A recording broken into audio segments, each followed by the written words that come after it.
mind games. Working in this industry, it's easy to sympathize with Bill Murray's character in Groundhog Day. That mind-numbing and draining routine of wandering between the machines, having the same conversations over and over with the same people, and knowing that no matter what you say to them, none of them are going to change in the slightest. "Hello, Mike. How are you on this fine morning?"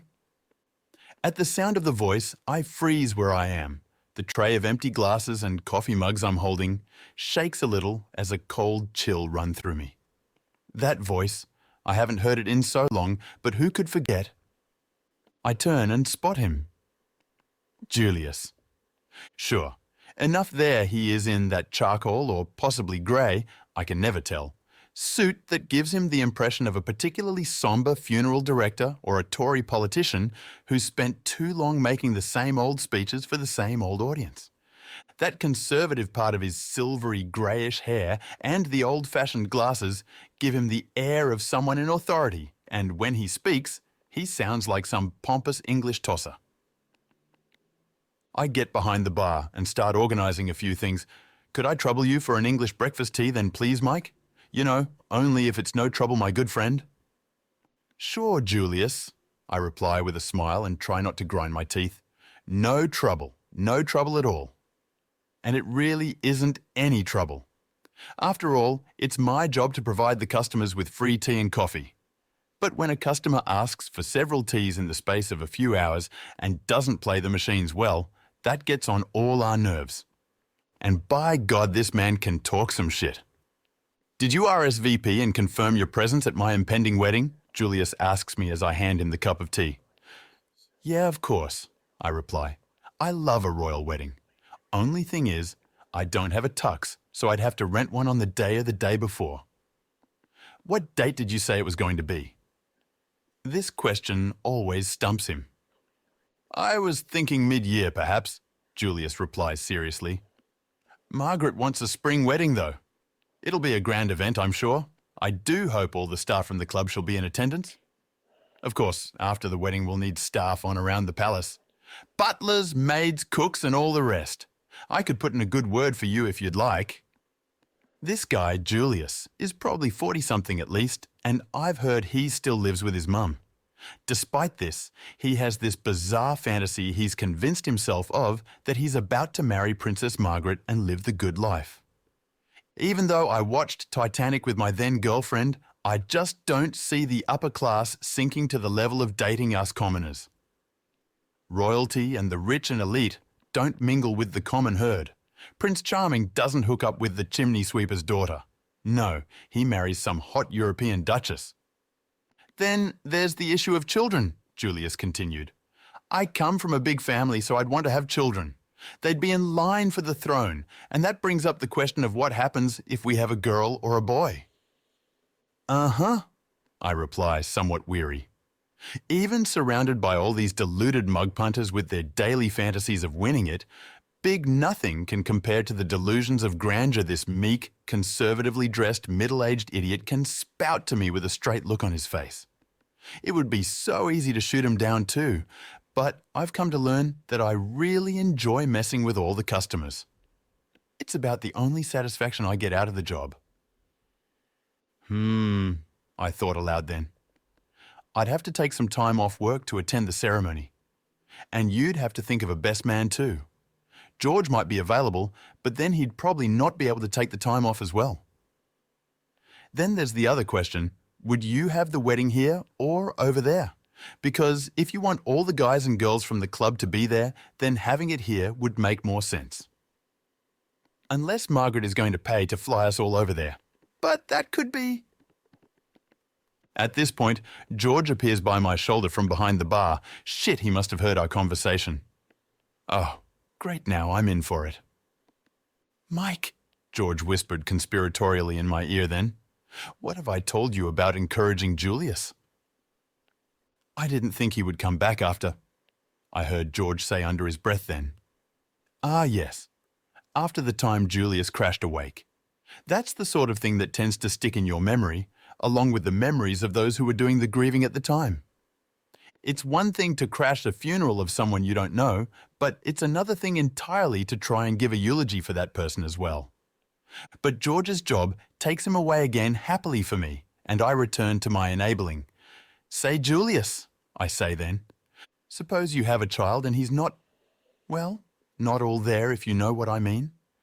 What do you think Princess Margaret's views on abortion are? Julius stops sipping his tea then and purses his lips together, contemplating this. Well, Mike, Julius says, Margaret was brought up as strict. That is, I'm sure we would both love our child no matter what. I think I'm going to go out for a cigarette. Do you think Margaret would be happy with you smoking Julius? I ask then, sticking the knife in just for the fun of it. We both love each other very much, Julius replies then, his voice almost a mantra. Well, I reply casually, that's the important thing. Julius leaves the bar then, looking somewhat confused, and I'm left with a little smile on my face, an actual one, which is a rare occasion at work indeed. That I guess is one of the ironies of working in gaming. You're surrounded by all these machines which other people are amused by for hours at a time. But at the end of the day, you still have to entertain yourself. I do my rounds on the floor, and of course, as I pass Vula's machine, the trouble begins as usual with the first words out of her ever-annoying mouth. Unbelievable! Vula is practically shrieking as she stares at her screen, then points at it and begins swearing under her breath in what I presume is Greek. What would be really unbelievable would be if I could walk past her machine once or twice a day without there being the start of a fight or an argument. Now that wouldn't just be unbelievable, that would be downright fucking astounding. But since it's quiet today, and since it's supposedly my job to indulge these nagging bastards, I stop where I am and look at Vula's machine. What seems to be the problem, Vula? I ask pleasantly enough while internally thinking, other than your continued existence in this world? You're not going to believe this, Mike, Vula says, somewhat agitated now. I get the 3 diamonds and the free games feature. She not come up, and I was playing the maxi spin and everything. It's supposed to come up. I know it is. You got to look at the cameras because this is just not right.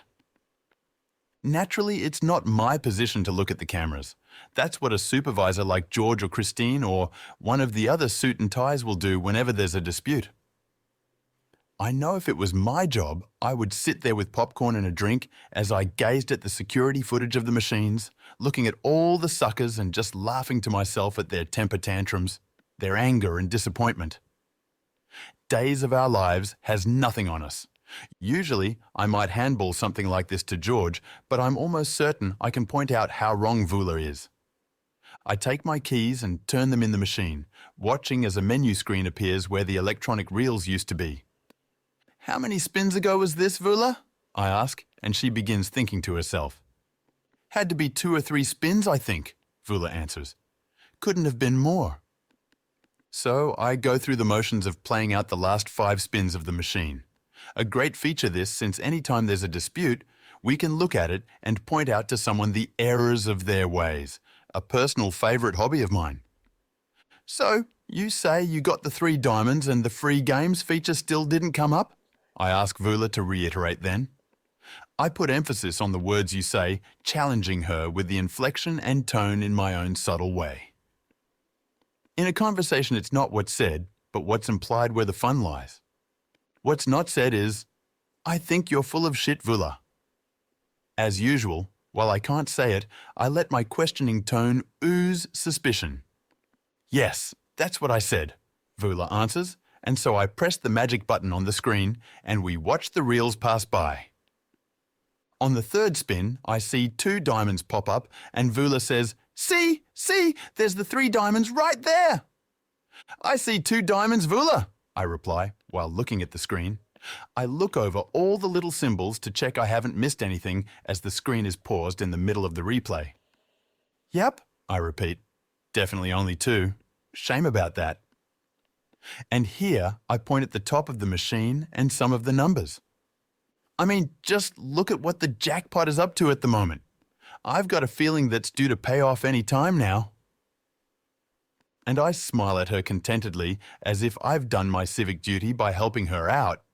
But really all I've done is repeat everything she said in question form, point out her obvious mistakes, and make her feel stupid with a smile on my face. I may have missed my calling in life after all. As a therapist, I could do this shit and charge $50 an hour for the privilege of antagonizing these pricks. And they'd thank me for it. I sure I not be here when she go off, Vula huffs then. I never here for that. And the disappointment and sense of futility in her voice is like a drug. I stay around for a moment to feel the contact high, then think up a response.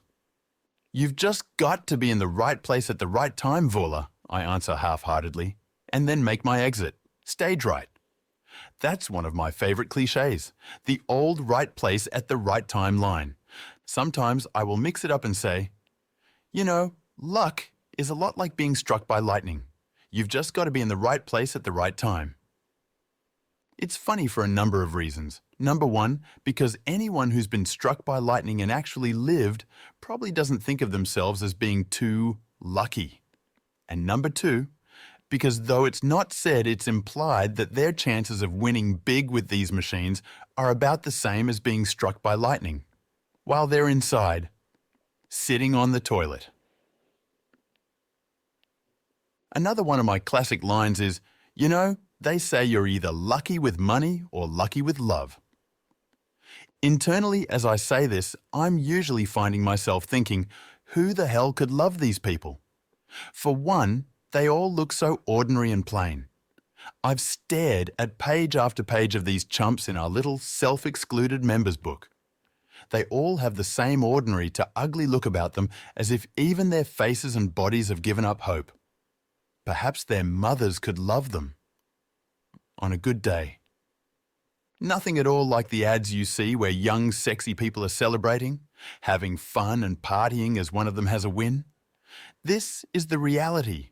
Mean-spirited and angry, bitterness and disappointment in all its aging and decrepit glory.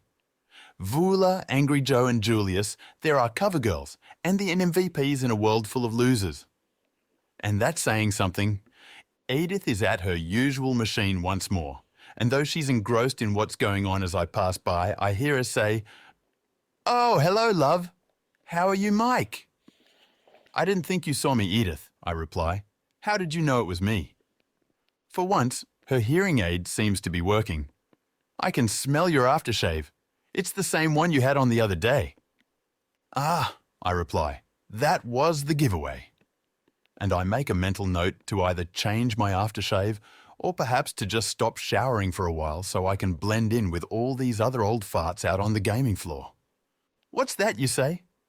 I see myself asking a mug punter as she inquires about my body odor. "My smell? Why, it's Dead Cat, the new fragrance by Melvin Clone. Thanks for noticing." On the subject of my own fragrance, I've been working on my diet for some time now, mixing it up with more beans, eggs, onion, garlic, and other such delightful things. The results are written all over the faces of many an unhappy customer. The look on their faces as it hits them, then they look around for a culprit. No one suspects the gaming attendant though. And they want to move. They really do. But as they look around, they catch the eye of other grumpy old misers watching their machine and just waiting for them to leave, and so they're stuck there. It's priceless. "She didn't show again today," George explodes behind the bar, loud enough for me to hear him as I pass by the area. Since I know George wouldn't be upset if Vula was here or not, and since I know Rebecca is supposed to be working today, I figure this is the source of today's migraine for him. Therefore, it'll also be the reason for his lectures to us to come later on. The next scene is just as inevitable. I continue touring the floor, doing my job, and George will ask me at some point if I can stay late to cover Rebecca's shift. And I'll do it for two reasons. Number one, because I'm pretty much whipped around here and have difficulty saying no.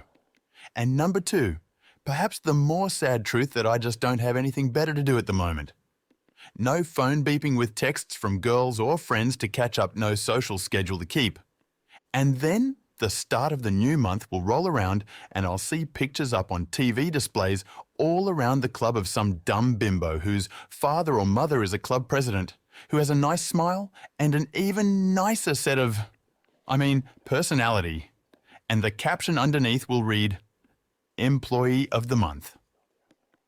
I'm pretty sure I could perform the Heimlich maneuver on the club president, saving him from choking to death, then prevent a gun-wielding assailant from robbing the place, all while doing my job, and I still wouldn't get Employee of the fucking Month. Because that's not what people want to see on the TV displays. No, what they want to see is a cute young thing with no personality, a fake smile, a great rack, and who looks cute in black. That's what brings the old guys in night after night. Hell, even Rebecca made Employee of the Month a while back. But whether they want to admit it or not, I know I'm needed around here most of the time, especially when the girls can't be bothered doing their shifts. I picture the phone call George would make if I was away from work for a while. Something like this, perhaps. "Yeah, hello, Christine," George would say in his official-sounding voice. "Yes, not too bad, thanks. Look, I wanted to talk to you about Mike, yes. I'm afraid he hasn't been into work the last week or so. No, I haven't heard anything from him and I'm a bit worried, to be honest. I know. Who else are we going to get to do everyone else's—" Exactly. That's right. Oh, wait a minute. I've got a postcard on my desk here. Ah, it's from Mike. It says, "Dear George and everyone else at work except for Christine, you bitch. Just wanted to let you know I won the lottery on Thursday and I won't be turning up tomorrow. Or the day after that. Or the day after that, or... well, you get the idea." So, I'm here in Aspen, enjoying the fresh powder, and I thought of you listening to the bitching of Vula and the temper tantrums of Angry Joe, and it put a smile on my face. I was about to throw a little of the $12 million I won your way so you could retire. I know it must be hard putting your 3 kids through school on just 2 salaries after all. Then I remembered how you treat me at work, all the lectures you've given me, all the dressing downs, the niggling, picky little things you nag me about over and over until I want to punch you in the face. Overall, the superior, smug, self-satisfied smirk you wear like you're better than the rest of us attendants and the fact that you're basically a total cunt, and I thought to myself, nah, fuck him. You can handle being treated like dirt when you're king in your own imagination. I walked past another old couple then who are playing the machines. "Could we have a couple of skinny lattes, please, Mike?" the woman says. And I just nod. Give them a yes, sure. Be right back, and off to the bar I go to make them. As I bring them back, I overhear the old guy saying, "Yes, I reckon it's going to be a pretty big night. The cash jackpot is almost up to $3 grand. I don't want to miss the draw on that night." Damn it, he's right. With the club's cash jackpot almost at the maximum, every man and his dog will be there. I'll have to get ahead of the pack for once and come up with an excuse not to be there on the night. Maybe I could trip down a flight of stairs, break something, and claim workers' comp and manage to kill 2 birds with 1 stone. As the saying goes, a concussion is easier to deal with than a headache. At least I'm pretty sure that's how it goes. "Here you are," I tell them as I give them their order, and as I turn to leave, the woman lifts her glass up and sips her coffee. "You make the best coffees here, Mike," she says, and though I thank her, inwardly I'm still pissed off. Never getting Employee of the Month is something that making a mean mocha hardly makes up for. Mike's Mean Mochas. That could be a great name for a cafe if I ever decide to open one up. I'd staff it entirely with burnt-out ex-gaming staff, so you just know the kind of service you'd get. "Yeah, what'll it be, asshole?" One of the young baristas will ask the annoying customer as he nervously approaches the counter. "I'll have a skinny soy half-strength moccasee." But the staff member will cut him off. "No, you fucking won't, prick. You'll have something simple and you'll fucking like it."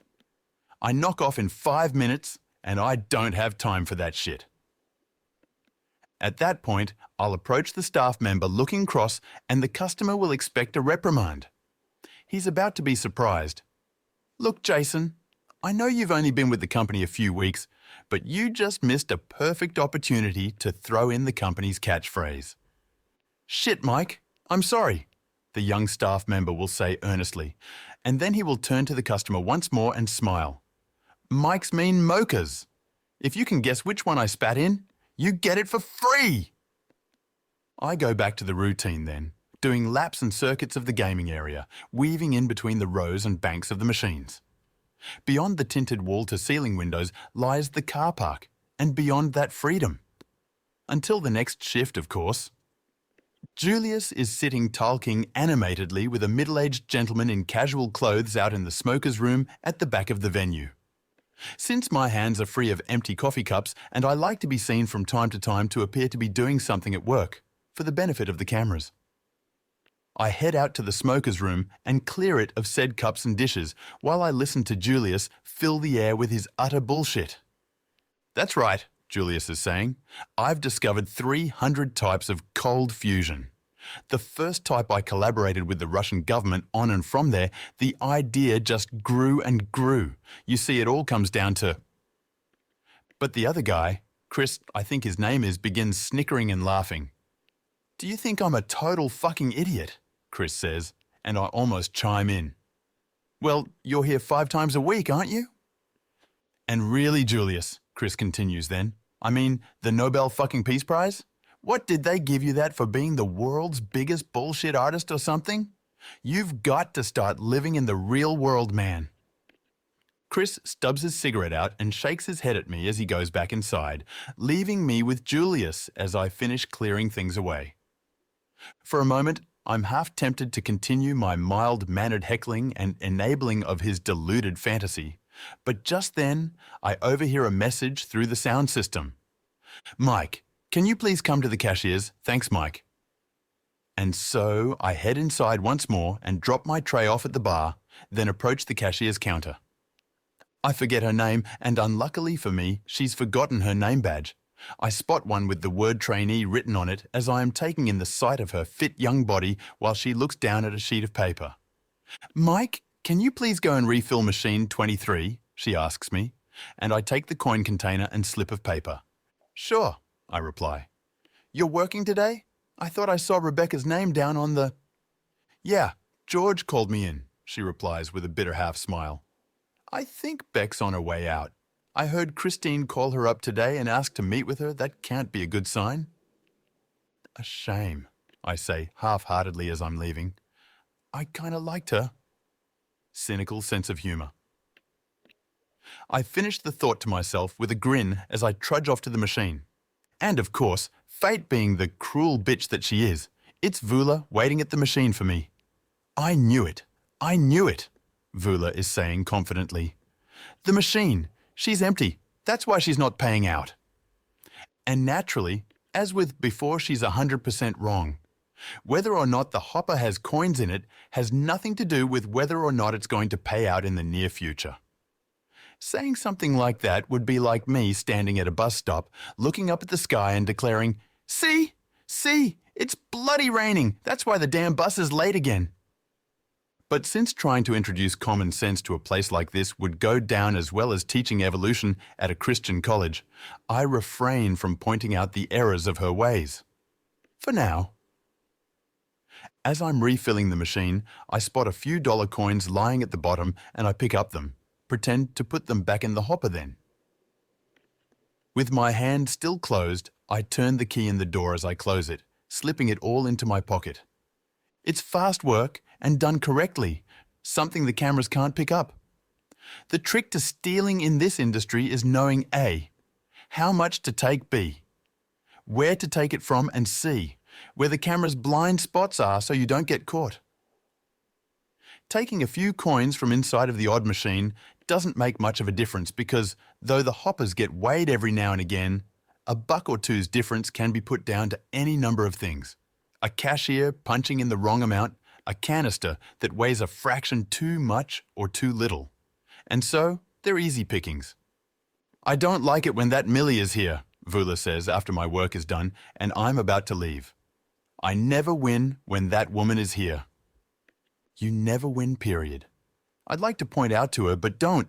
Vula is one of those types of players after all. Suspicious of others, superstitious as all hell, and like a few others around here, she thinks she has a system for beating these machines. A system she frequently pushes onto others as she does rounds of the place and chats to people she knows. See, Vula will exclaim from over someone's shoulder. It's up to almost 500. Now what you have to do is bet more for a couple of spins and she'll pay out the maxi.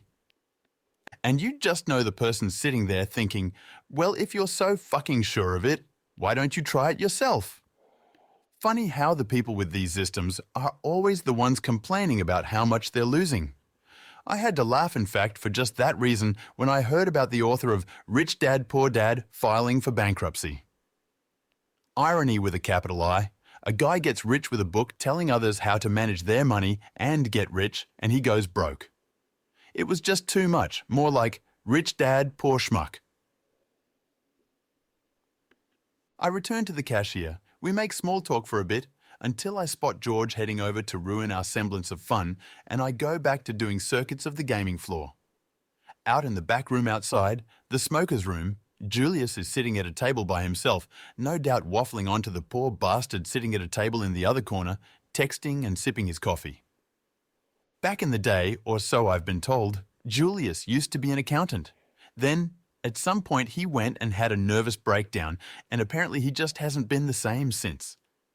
Though it's fun to mess with Julius at times, it can be self-defeating as well. After all, I know better than anyone that in a world of maddening frustration like the club, a man's imagination is his safe haven. So, I don't fault him for living in his, since my own imagination at work is like my beach house, that is, I get down there every opportunity I possibly can. At the end of the day, the brain is just like the rest of your body. If you don't use it, you lose it. And you either end up a mumbling, misguided, middle-aged fool like Julius, or an old fart whose chief hobbies are sitting in front of a spinning screen, rubbing it for luck and cursing it when it doesn't come. I'm back at the bar serving drinks when I spot George and Christine in conference in a far corner of the venue. I guess they're going to be arranging some interviews for whoever fills Rebecca's shoes. I wonder who'll be getting all her hours, today's cashier asks during a lull in service. I don't remember her name. I've given up remembering new workers' names as they come and go so frequently. They'll just get in someone new, or maybe 2 new people to fill in for her shifts, I explain. But wouldn't it make sense to just divide up her hours among the people who already work here and who need the extra hours? Yes, I reply simply. Yes, it would, which is why I'm sure they won't do it. And so the conversation goes. I'll admit, when I was green in gaming, I asked a lot of logical and sensible questions. Then, after a while of getting the same disheartening answers, I just stopped asking. It's a pleasant sight when I see my replacement for the rest of the day. This shift has just dragged on, and I really can't be bothered at the moment. We exchange a few remarks about the weather and traffic outside and how busy it is, and then I hand him my keys and wish the cashier farewell. As I'm walking through the venue and past all the banks of gaming machines, I see Vula next to an old couple playing one of the newer machines. See, you've got to do it like this, Vula is explaining. And if you want the maxi spins, you push this button when you're playing 25 lines like this. That's how the system works. And as I hear this, I have to stifle my laughter until I'm out the door. For a time, I just feel the cool embrace of the wind, lap it up as I look up at the night sky and take it all in. Stuck indoors all day with artificial lighting and cooling, you really appreciate the little things afterwards. Then I head to my car, get in and put my music on, and a song starts to play. But if I offended you, good, 'cause I still don't give a fuck. Amen to that.